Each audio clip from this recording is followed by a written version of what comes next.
नमस्कार विद्यार्थी मित्र मैत्रिणींनो, एमपीएससी उपयुक्त चालू घडामोडी या आपल्या यूट्यूब चॅनलवर सर्वांचे स्वागत आहे। आज आपण बघणार आहोत 15 जुलै 2023 च्या काही महत्त्वाच्या चालू घडामोडी। चला तर मग सुरुवात करूयात। Let's start. आजची आपली पहिली बातमी बघूया। चंद्रयान 3 या मोहिमेबाबत ही बातमी आहे। चंद्रयान 3 14 जुलै 2023 ला श्रीहरिकोटा सतीश धवन अंतराळ केंद्र, जिल्हा तिरुपती, आंध्र प्रदेश येथून प्रक्षेपित करण्यात आले। हे यान LVM-3 या रॉकेटने प्रक्षेपित करण्यात आले। LVM-3 लॉन्च व्हेइकल मार्क 3 या रॉकेटने हे प्रक्षेपित करण्यात आले। चंद्रयान 2 मोहिमेतील विक्रम लँडरला सप्टेंबर 2019 मध्ये चंद्रावर उतरवण्यात अपयश आल्यानंतर ही चंद्रयान 3 मोहीम आखण्यात आलेली होती। आता आपल्याला माहिती आहे की चंद्रयान 2 मोहिमेत जे विक्रम लँडर होते त्याची सॉफ्ट लँडिंग झाली नव्हती, तर ती हार्श लँडिंग झाली आणि त्याच्यामुळे काय झालं तर या लँडर सोबत आपला संपर्क तुटला होता इस्रोचा आणि त्यामुळे हे चंद्रयान 2 ही मोहीम अपयशी झाली होती। त्यानंतर आता चंद्रयान 3 ही मोहीम आखण्यात आलेली आहे। चंद्रयान 2 हे श्रीहरिकोटा येथून 22 जुलै 2019 ला प्रक्षेपित करण्यात आलेले होते। आता ही जी चंद्रयान 3 मोहीम आहे हिच्यासाठी 615 कोटी रुपये एवढा खर्च आलेला आहे। हे जे चंद्रयान 3 आहे त्याच्यासाठी वापरलं गेलेलं रॉकेट जे आपण आधी बघितलं कुठलं होतं, LVM-3 म्हणजेच लॉन्च व्हेइकल मार्क 3 हे रॉकेट इस्रोने विकसित केलेले रॉकेट आहे। याचं वजन 43.5 मीटर एवढं आहे आणि त्याची उंची 43.5 मीटर एवढी आहे आणि त्याचं वजन किती आहे तर ते आहे 642 टन एवढं त्याचं वजन आहे। चंद्रयान 3 मोहिमेमध्ये कुठले कुठले उपकरण होते तर पहिलं होतं विक्रम लँडर, प्रज्ञान रोवर, प्रपोल्जन मॉडेल्स। हे या चंद्रयान 3 साठी वापरले गेलेले उपकरण आहेत। चंद्रयान 3 साठी असणाऱ्या लँडरचे वजन 1726 किलो एवढे आहे। प्रज्ञान रोवरचे वजन 26 किलो आहे। 1726 किलो लँडरचे वजन आहे, रोवरचे वजन 26 किलो आहे। चंद्रयान 2 मोहिमेतील ऑर्बिटर चंद्राभोवती कार्यरत असल्याने चंद्रयान 3 मोहिमेत ऑर्बिटरचा समावेश करण्यात आलेला नाही। म्हणजे याच्यात कुठले कुठले उपकरण बघितले आपण, लँडर आहे, रोवर आहे, प्रपोल्जन मॉडेल्स आहेत, पण याच्यात ऑर्बिटर नाहीये कारण की चंद्रयान 2 मोहिमेतील जे ऑर्बिटर आहे ते चंद्राभोवती अजूनही फिरतंय आणि ते कार्यरत आहे। मग आता चंद्रयान 3 मोहिमेसाठी हे ऑर्बिटर वापरण्यात आलेलं नाहीये कारण की तेच ऑर्बिटर चंद्रयान 2 मध्ये असलेलंच ऑर्बिटर आता या मोहिमेत वापरलं गेलेलं आहे। गरज असेल तेव्हा ऑर्बिटर विक्रम लँडरशी संपर्क साधू शकणार आहे। म्हणजे जे चंद्रयान 2 चं ऑर्बिटर फिरतंय ते ज्यावेळेस गरज असेल त्यावेळेस विक्रम लँडरशी संपर्क साधणार आहे।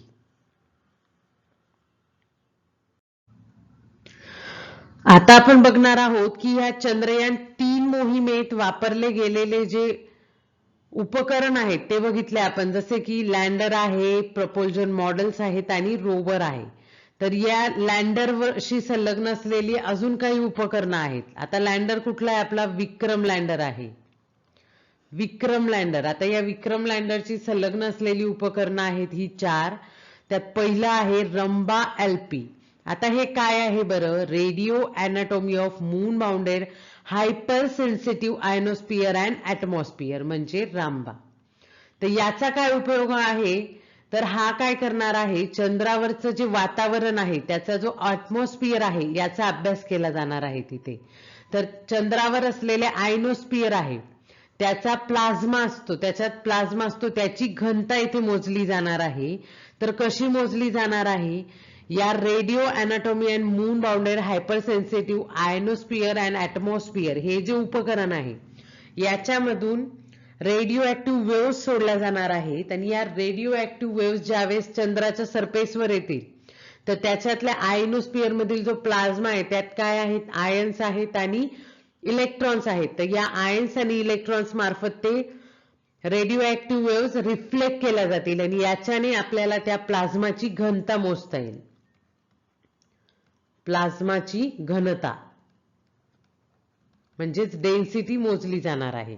आणि याच्यामुळे काय होणार आहे तर चंद्रावरील वातावरणाचा आपल्याला इथे अभ्यास करता येणार आहे.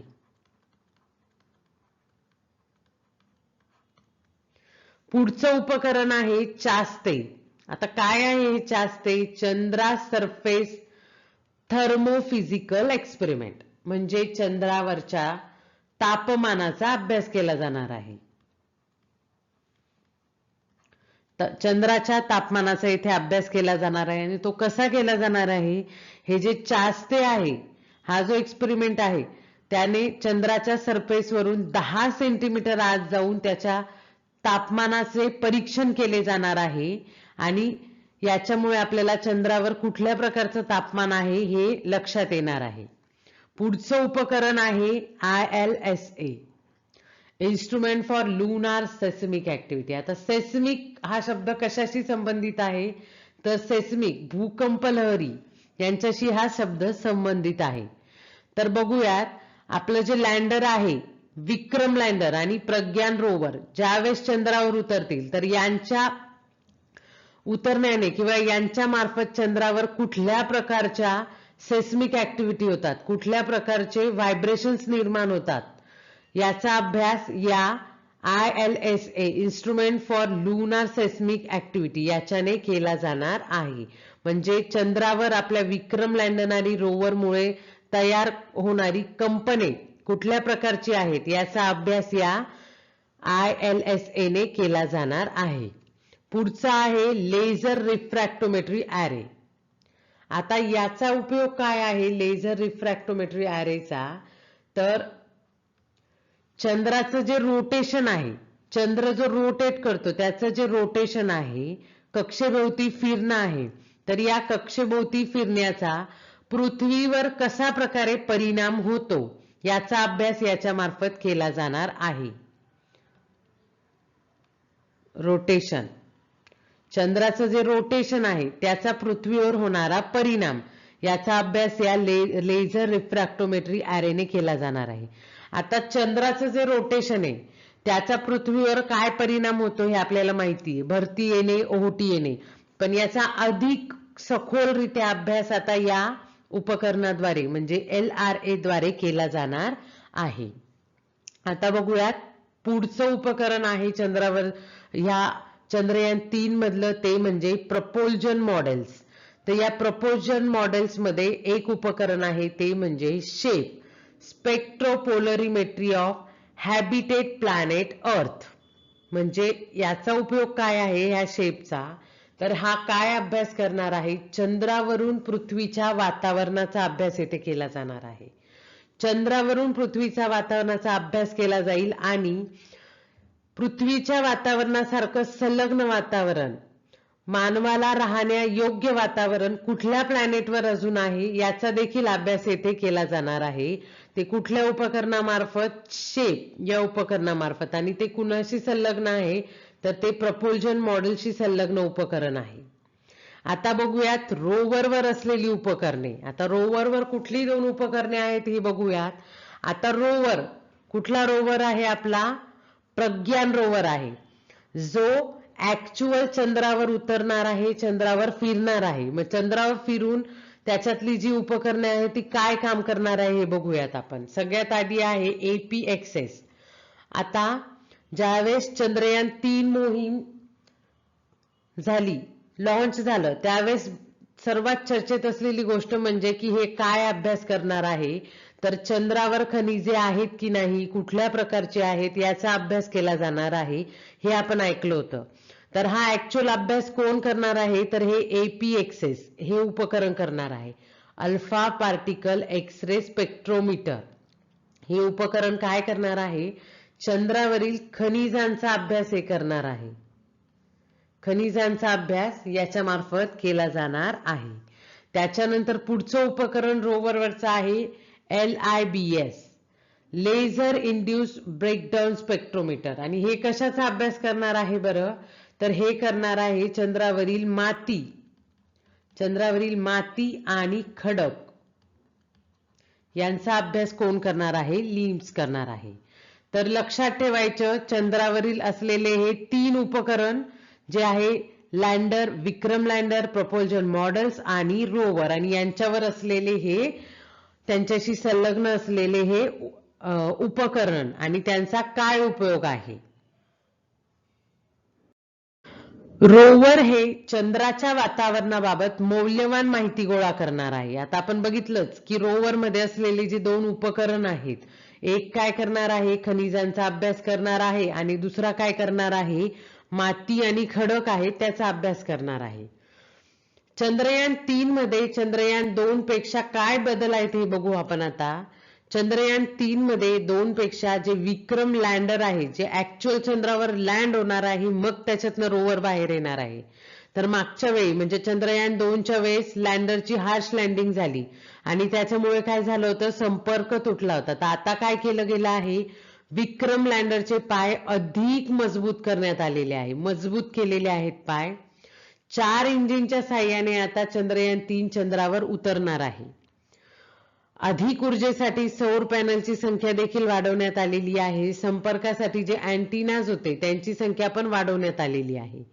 चंद्रावर उतरण्यासाठी चंद्रयान 2च्या मोहिमेच्या माहितीचा वापर करून, म्हणजे चंद्रयान 2ची मोहीम होती तिची माहितीचा वापर करणार आहे आणि चंद्रयान 3 उतरण्यासाठी सुरक्षित जागा शोधली जाणार आहे. मोहिमेत वापरण्यात आलेले सॉफ्टवेअर पूर्वीच्या मोहिमांपेक्षा अधिक सक्षम बनवण्यात आले आहेत. आता याच्यात जे सॉफ्टवेअर आहे ते अधिक सक्षम केलं गेलेलं आहे. चंद्रयान 3 मोहिमेचे महत्व काय आहे हे आपण आता बघूया. ही मोहीम यशस्वी झाल्यास अमेरिका, रशिया आणि चायना यांच्यानंतर चंद्रावर उतरणारा भारत हा 4था देश ठरणार आहे. हे इथे महत्वाचे. पण दक्षिण ध्रुवावर उतरणारा भारत हा पहिलाच देश ठरणार आहे. अधिकांश वेळेस अंधारात असणाऱ्या दक्षिण ध्रुवावर पाणी आहे की नाही याची माहिती मिळेल, कारण की दक्षिण ध्रुवावर अजून कुठल्याच देशाची मोहीम गेलेली नाही. भारत हा दक्षिण ध्रुवावर उतरणारा पहिलाच देश आहे. तर या दक्षिण ध्रुवावर पाणी आहे का नाही याची देखील आपल्याला या मोहिमेतून माहिती मिळणार आहे. चंद्राच्या पृष्ठभागाची रचना कशी आहे, त्यात भूवैज्ञानिक वैशिष्ट्ये काय आहेत याची माहिती आपल्याला येथून मिळणार आहे. चंद्राच्या भूगर्भातील हालचाली, पृष्ठभागावरील प्लाझ्मा, आता आपण बघितलं की प्लाझ्माचा अभ्यास होणार आहे रामबा मार्फत. तर प्लाझ्माचे प्रमाण काय आहे, रासायनिक मूलद्रव्य कुठले कुठले आहेत यांचा अभ्यास या मोहिमेत केला जाणार आहे. अमेरिकेसोबत होणाऱ्या आर्टिमिस मोहिमेसाठी चंद्रयान 3 ने पुरवलेली माहिती महत्वाची ठरणार आहे. आणि अजून म्हणजे जर आपल्याला चंद्रावर वातावरण योग्य वाटले, मानवाच्या राहणं योग्य असले, तर चंद्रावरून आपण इतर जे प्लॅनेट्स आहेत त्याच्या मोहिमा आखू शकतो चंद्रावर राहून. तर यासाठी देखील ही चंद्रयान 3 मोहीम महत्वाची ठरणार आहे. चंद्रयान 3 प्रक्षेपणावेळी राष्ट्रीय पुरस्कार विजेते चित्रपट निर्माते लेखक विनोद मानकर यांच्या प्रिझम द अँसेस्ट्रल ॲडोब ऑफ रेनबो या पुस्तकाचे प्रकाशन करण्यात आले. कुठल्या पुस्तकाचे? प्रिझम द अँसेस्ट्रल ॲडोब ऑफ रेनबो. हे जे पुस्तक आहे कुणाचं आहे? विनोद मानकर यांचं आहे. यांच्या या पुस्तकाचे प्रकाशन देखील चंद्रयान ज्यावेळेस लॉन्च झालं त्यावेळेस करण्यात आलं. यांच्याबद्दल माहिती सांगायची म्हणजे विनोद मानकरांबद्दल, त्यांना 2015 मधील संस्कृत मधील सर्वोत्कृष्ट फीचर फिल्म प्रियमानस, त्यांची कुठली होती? प्रियमानस. आणि 2002 मध्ये सर्वोत्कृष्ट नॉन फीचर चित्रपट बियॉन्ड ऑर विदिन या चित्रपटाला त्यांना पुरस्कार मिळालेले होते. असे विनोद मानकर यांचं कुठलं पुस्तक आहे? प्रिझम द अँसेस्ट्रल ॲडोब ऑफ रेनबो या पुस्तकाचे प्रकाशन करण्यात आले. 15 ऑगस्ट 2003 साली अटल बिहारी वाजपेयी यांनी चंद्रयान 3 मोहिमेची घोषणा केली होती आणि 22 ऑक्टोबर 2008 ला श्रीहरिकोटा येथून चंद्रयान 1 चे प्रक्षेपण करण्यात आले होते. तर लक्षात ठेवायचं की चंद्रयान 3 ही मोहीम किती महत्वाची आहे, यातून आपल्याला काय काय महत्त्व मिळणार आहे किंवा काय काय फायदे होणार आहेत. आणि सर्वात महत्त्वाची गोष्ट म्हणजे ही मोहीम यशस्वी झाल्यानंतर अमेरिका, रशिया आणि चायनानंतर चंद्रावर उतरणारा भारत हा चौथा देश ठरणार आहे. दक्षिण ध्रुवावर उतरणारा भारत हा पहिलाच देश ठरणार आहे. आणि चंद्रयान 3च्या लॉन्चच्या वेळेस पुस्तकाचे प्रकाशन करण्यात आले विनोद मानकरांच्या. कुठलं पुस्तक होतं याचं नाव लक्षात ठेवायचं, prism the ancestral abode of rainbow या पुस्तकाचे प्रकाशन करण्यात आले. पुढची बातमी बघूयात. अबुधाबी येथे IIT दिल्लीचे पहिले संकुल आहे IIT दिल्लीचे अबुधाबीला स्थापन करण्यासाठी शिक्षण मंत्रालय आणि अबुधाबीचा शिक्षण आणि ज्ञान विभाग यांच्यात एक सामंजस्य करार करण्यात आला आहे. आता भारतातून असे 2 IITs आहे. कुठले? IIT मद्रास आणि दुसरं म्हणजे IIT दिल्ली. आता IIT मद्रासचे पण संकुल परदेशात स्थापन केले जाणार आहे आणि दुसरे आहे IIT दिल्लीचे संकुल जे विदेशात स्थापन केले जाणार आहे. तर IIT मद्रासचे टांझानिया येथे स्थापन होणार आहे आणि IIT दिल्लीचे कुठे स्थापन होणार आहे तर ते दुबई, अबुधाबी येथे स्थापन होणार आहे. हे येथे महत्वाचे. आता IIT दिल्लीचे जे अबुधाबी संकुल हे कधी चालू होणार आहे? 2024 पासून सुरू होणार आहे. तेथे हे आपले शैक्षणिक अभ्यासक्रम 2023 पासून सुरू करणार आहे. त्यात ते शैक्षणिक अभ्यासक्रम, पदवी, पदव्युत्तर आणि PhD कार्यक्रम तेथे राबवले जाणार आहेत. तसेच शाश्वत ऊर्जा आणि हवामान अभ्यास तसेच कम्प्युटिंग आणि डेटा सायन्स यांच्याशी संबंधित संशोधन केंद्रे तेथे सुरू करणार आहे. म्हणजे या संकुलात काय काय होणार आहे तर शैक्षणिक अभ्यासक्रम सुरू होईल, त्यात पदवी, पदव्युत्तर, PhD याचे कार्यक्रम असतील. त्यानंतर त्यात शाश्वत ऊर्जा आणि हवामान याचा अभ्यास केला जाईल. नंतर कम्प्युटिंग आणि डेटा सायन्स याच्या बाबत देखील तेथे संशोधन केंद्रे सुरू केली जाणार आहेत. तर महत्वाचे म्हणजे भारतातून 2 IITs आहेत ज्यांचे संकुल हे विदेशात स्थापन केले गेले आहे. तर पहिलं आहे IIT मद्रास ज्याचं टांझानिया येथे आहे, तर दुसरं आहे IIT दिल्ली ज्याचं अबुधाबी येथे संकुल स्थापन केले जाणार आहे. पुढची बातमी बघूयात. कॅनडाने आपले टेक टॅलेंट स्ट्रॅटर्जी नुकतीच जाहीर केलेली आहे. आता या अंतर्गत काय केले जाणार आहे तर अमेरिकेच्या H1B विजा धारकाला कॅनडामध्ये नोकरीसाठी परवाना देण्यात येणार आहे. आता हा H1B विजा काय असतो तर हा अमेरिकेमार्फत दिला जातो. अमेरिकेचा विजा आहे ज्यानुसार बाहेरील देशातील लोकांना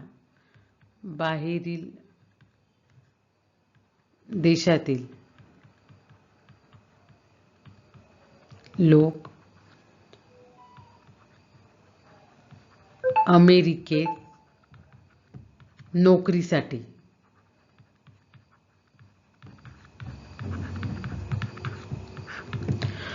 तर हा H1B विजा जो आहे तो अमेरिकेमार्फत दिला जातो. जे बाहेरील देशातील लोक आहेत ज्यांना अमेरिकेत नोकरी करायची आहे अशा लोकांसाठी हा H1B विजा असतो.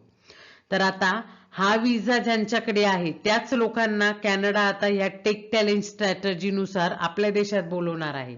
म्हणजे यानुसार जे कौशल्यवान लोक आहेत, जे कौशल्य आहे ते आपल्या देशात बोलवायचं आणि देशाचा विकास घडवून आणायचा, हे या टेक टॅलेंट स्ट्रॅटर्जीचे एक उद्दिष्ट आहे. आता या योजनेत काय आहे तर 3 वर्षाचा कालावधी विजा धारकाला मिळणार आहे. म्हणजे कुठल्या योजनेत? टेक टॅलेंट स्ट्रॅटर्जी नुसार H1B विजा ज्याच्याकडे असेल त्याला 3 वर्षाचा कालावधी मिळणार आहे. विजा धारकाचे पती पत्नी सुद्धा तात्पुरत्या निवासासाठी इथे अर्ज करू शकणार आहेत. हे इथे महत्वाचे. तर लक्षात ठेवायचं की टेक टॅलेंट स्ट्रॅटर्जी ही कुठल्या देशाची आहे तर ही टेक टॅलेंट स्ट्रॅटर्जी आहे कॅनडा या देशाची. हे इथे महत्वाचे आहे. पुढची बातमी बघूयात. सॅफ्रॉन इंजिनिअरिंग जे कुठले आहे, फ्रान्सचे आहे. आणि Hindustan aeronautic limited HAL, Hindustan aeronautic limited यांच्यामध्ये IMRH च्या इंजिन विकासासाठी करार करण्यात आलेला आहे.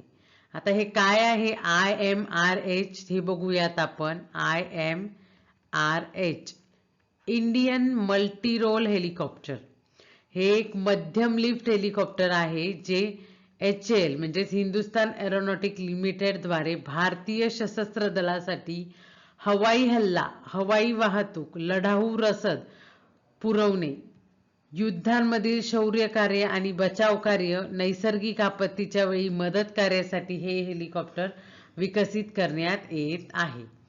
म्हणजे हिंदुस्तान एरोनॉटिक लिमिटेड मार्फत हे हेलिकॉप्टर डेव्हलप केले जाते आहे. कुठले IMRH. आणि याच्या इंजिन विकासासाठी जो करार करण्यात आला आहे तो कुठल्या देशासोबत करण्यात आला आहे? फ्रान्स सोबत. कुणी केला आहे? HAL ने. फ्रान्सच्या सॅफ्रॉन इंजिनिअरिंग या कंपनी सोबत हा करार करण्यात आलेला आहे. हे इथे महत्वाचे. पुढची बातमी बघूयात. Skill India GUVI grab your vernacular imprint यांचा संयुक्त उपक्रम असलेला आणि NCVET national council for vocational education and training आणि IIT मद्रास यांची मान्यता असलेला AI फॉर इंडिया 2.0 या उपक्रमाचा नुकताच शुभारंभ करण्यात आला. कुठला प्रोग्राम आहे हा? AI artificial intelligence for India 2.0 हा उपक्रम आहे जो स्किल इंडिया आणि ग्रॅब युअर व्हर्नॅक्युलर इम्प्रिंट यांचा संयुक्त उपक्रम आहे, ज्याला NCVET national council for vocational education and training आणि IIT मद्रास यांची मान्यता मिळालेली आहे. आता हा प्रोग्राम का सुरू केलेला आहे, याचा उद्देश काय आहे हा बघूया आपण. देशाच्या प्रत्येक भागात कृत्रिम बुद्धिमत्तेचे ज्ञान सहज उपलब्ध करून देणे, म्हणजे सोप्या पद्धतीने प्रत्येक भागात, खेड्यात, शहरात, प्रत्येक ठिकाणी सहजरित्या आर्टिफिशियल इंटेलिजन्सची माहिती, त्याचं ज्ञान उपलब्ध करून देणे, हे या कार्यक्रमाचे महत्वाचे उद्दिष्ट आहे. विद्यार्थ्यांना कृत्रिम बुद्धिमत्तेचे ज्ञान देऊन त्यांना भविष्यात उत्तम रोजगार मिळावा यासाठी हा उपक्रम सुरू करण्यात आलेला आहे. आता विद्यार्थ्यांना प्रत्येक गोष्ट आता काय झालेली आहे, आर्टिफिशियल इंटेलिजन्सवर डिपेंड आहे आणि भविष्यात याचा वापर भरपूर वाढणार आहे. मग भविष्यात विद्यार्थ्यांना याच्याबद्दल माहिती असणे गरजेचे आहे, कारण जर त्यांना आर्टिफिशियल इंटेलिजन्सचे नॉलेज नसेल तर त्यांना उत्तम रोजगार मिळणार नाही. मग उत्तम रोजगाराची सोय करण्यासाठी आर्टिफिशियल इंटेलिजन्स प्रत्येक विद्यार्थ्याला माहीत असणे, त्याचा अभ्यास असणे गरजेचे आहे. हा उपक्रम एकूण 9 भारतीय भाषांमध्ये सुरू करण्यात आलेला आहे, हे इथे महत्वाचे. तर लक्षात ठेवायचे, आर्टिफिशियल इंटेलिजन्स फॉर इंडिया हा प्रोग्राम स्किल इंडिया आणि GUVI grab your vernacular imprint यांचा संयुक्त उपक्रम आहे आणि हा उपक्रम 9 भारतीय भाषांमध्ये सुरू करण्यात आलेला आहे, हे येथे महत्वाचे. 9 भारतीय भाषांमध्ये हा सुरू करण्यात आलेला आहे.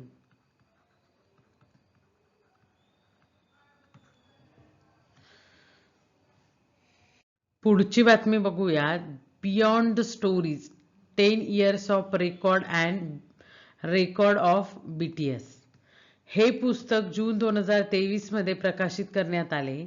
हे पुस्तक पत्रकार मेयांग सोक कांग यांनी लिहिलेले आहे. कुणी लिहिलेले आहे? मेयांग सोक कांग यांनी हे पुस्तक लिहिलेले आहे. हे पुस्तक दक्षिण कोरियात प्रकाशित करण्यात आलेले आहे. हे मूळ कोरियन भाषेतले पुस्तक आहे. कोरियन भाषेतलं पुस्तक आहे beyond the stories 10 years of records of BTS. आता या पुस्तकात काय आहे, तर या पुस्तकाचा विषय असा आहे, BTS हा एक पॉप सॉंगचा प्रकार आहे. या पॉप गाण्यांच्या गायकांचा जीवन वृत्तांत या पुस्तकात दिलेला आहे. या गायकांची गाणी लोकप्रिय झाल्यावर त्यांच्या जीवनात झालेले बदल याबाबत हे पुस्तक माहिती देतं. तर लक्षात ठेवायचं, beyond the stories 10 years of records and BTS हे मूळ दक्षिण कोरियन भाषेतील पुस्तक आहे. हे दक्षिण कोरियात प्रकाशित करण्यात आलेलं आहे आणि याचे लेखक कोण आहे तर मेयांग सोक कांग हे याचे लेखक आहेत. पुढची बातमी बघूया तर रिझर्व्ह बँक ऑफ ऑस्ट्रेलिया, ऑस्ट्रेलियाच्या मध्यवर्ती बँकेच्या गव्हर्नरपदी प्रथमच एका महिलेची नियुक्ती करण्यात आलेली आहे. मिशेल बुलॉक यांची रिझर्व्ह बँक ऑफ ऑस्ट्रेलियाच्या गव्हर्नरपदी नियुक्ती करण्यात आलेली आहे. या पदावर पोहोचणाऱ्या त्या पहिल्या महिला आहेत. कोण तर मिशेल बुलॉक या रिझर्व्ह बँक ऑफ ऑस्ट्रेलियाच्या गव्हर्नरपदी नियुक्त करण्यात आलेल्या पहिल्या महिला आहेत मिशेल बुलॉक.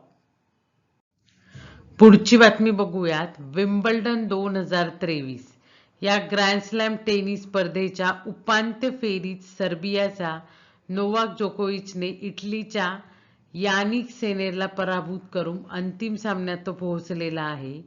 जोकोविच हा आता 35वा अंतिम सामना खेळणार आहे. टेनिस ग्रँड स्लॅम स्पर्धेमध्ये 35 अंतिम सामने खेळणारा नोवाक जोकोविच हा पहिलाच खेळाडू ठरलेला आहे. हे इथे महत्वाचे आहे. तर मित्रांनो, ह्या होत्या आजच्या काही महत्वाच्या चालू घडामोडी. व्हिडिओ आवडल्यास प्लीज लाईक करा, शेअर करा, सबस्क्राईब करा. धन्यवाद.